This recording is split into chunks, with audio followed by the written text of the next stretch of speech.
కవిత పేరు ఇంతకు నేనెప్పుడు పుట్టాను. పుట్టినరోజు పండుగని నా పేరుతో రాసిన కేకు ముందు ఒక క్యాండిల్ దీపంగా నిలబెట్టిండ్రు. వద్దందున పిల్లల ప్రేమను చిన్నతనం చేసినట్లయితది. ఇష్టం లేదందున టీచర్ల మనసు నత్తగుల్లలాగా ముడుచుకుంటది. అయినా ఎవరు రాసి పెట్టిండ్రు మాకు బర్త్డేలు? నాయనని అడిగితే పట్వారి మనవడు పుట్టినప్పుడు అంటాడు. అమ్మని అడిగితే పొద్దంతా నాట్లేయబోయి పుట్టెడు నొప్పులతో కన్నానంటది. స్కైలా పడ్డప్పుడు, చెరువు కట్ట వేసినప్పుడు, గుడి కట్టినప్పుడు, గుడిలో లింగం మాయమైనప్పుడు ఇవే గదా మా అన్నలకు చరిత్ర రాసిపెట్టిన పుట్టినరోజులు. తాతా ముత్తాతలైతే ఎప్పుడు పుట్టిండ్రో, ఎప్పుడు పెద్దలా కలిసిండ్రో ఏ తాతాకులు అడిగినా చెప్పదు.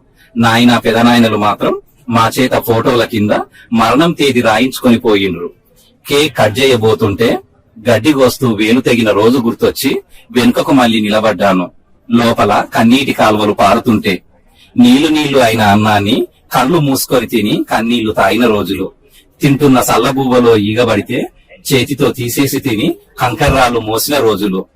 ఒటికారం మధ్యలో నూనె సుక్క కలుపుకొని ఆకలి పద్యం పూర్తి చేసిన రోజులు. ఈ పుట్టినరోజు వేడుక వెనుక చిమచిమ మండే ఎన్ని గాయపు గుర్తులో. ఇంతకు నేనెప్పుడు పుట్టాను? రిజిస్టర్ లో పేరెక్కించిన మా పెద్దబడి పరమేశ్వర్ సార్ని అడిగిన అక్షరాన్ని ఆవుదూడలాగా వాకిట్లో గట్టేసుకున్నప్పుడు నేను నిజంగా పుట్టానట.